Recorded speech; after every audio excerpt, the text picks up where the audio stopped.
And right now we'd like to welcome in Tom Whatley, a retired police detective, also an expert fraud investigator, but that's a topic for a different day. Tom, it's great to have you with us here. Thank you. We had planned on talking to you about this issue with sanctuary cities and the role that local law enforcement has had to take on because the feds aren't doing their job when it comes to deportations. But we also wanted to talk to you about the situation in Chattanooga. Certainly. Since you served as a police officer for a number of years. Now, we've had a lot of conversation today about this claim that this is a domestic act of terrorism. Then the FBI sort of seemed to back away from that assessment. Why is there this disagreement going on right now? Well, sometimes when police agencies are doing an investigation of this magnitude, the press is very demanding to get a statement as quick as they can.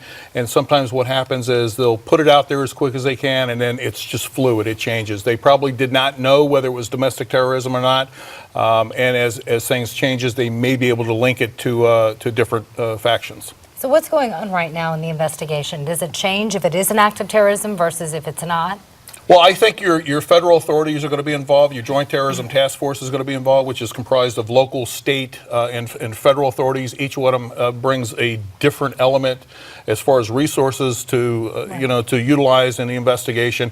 And you're going to be seeing several hundred investigators on this case. All right, and you know this is often a situation where there is a lot of coordination between local and federal law enforcement. And so let's transition now and talk about this issue. We have a clip here when it comes to illegal immigration. There's been a recent discussion between Donald Trump and Rick Perry. They sparred about the role of state, local, and federal government on immigration enforcement. Let's take a listen. I will try to get that to you momentarily, but essentially Rick Perry said that Mr. Trump didn't know what he was talking about. Trump blamed Rick Perry for Texas not doing enough. But actually, okay, let's have it. We have it ready. Let's go ahead and take a listen. Donald Trump, I don't think he understands the challenge, obviously. Governor Perry did a terrible job. He did a terrible job. He was the governor of Texas, totally failed at the border. My bet is that Mr. Trump doesn't know that. But, to Rick Perry's point, there has been a lot of burden put on local law enforcement to deal with this when you have, I'm sure you've seen it, where somebody's been deported a number of times and they somehow wind up back in the United States.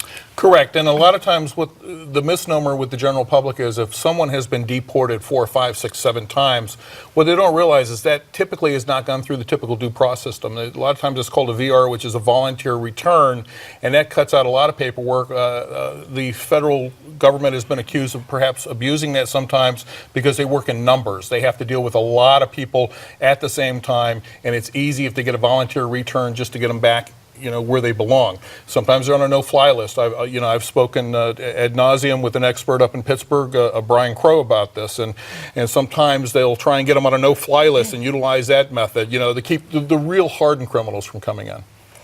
We keep hearing Donald Trump make the promise that he's going to build a wall and he's going to make Mexico pay for it, and you hear other GOP candidates say it's unrealistic, it's not going to happen. In your opinion, is it unrealistic? Well, without me trying to politicize and I look at, because it starts... Well, looking at it from an enforcement point of view. From an enforcement point of view, because it starts out as civil. Typically, that's a civil process when illegal aliens are here in the deportation process. But then we get into the criminal element, where we're trying to rid the criminals. Now it becomes a law enforcement issue.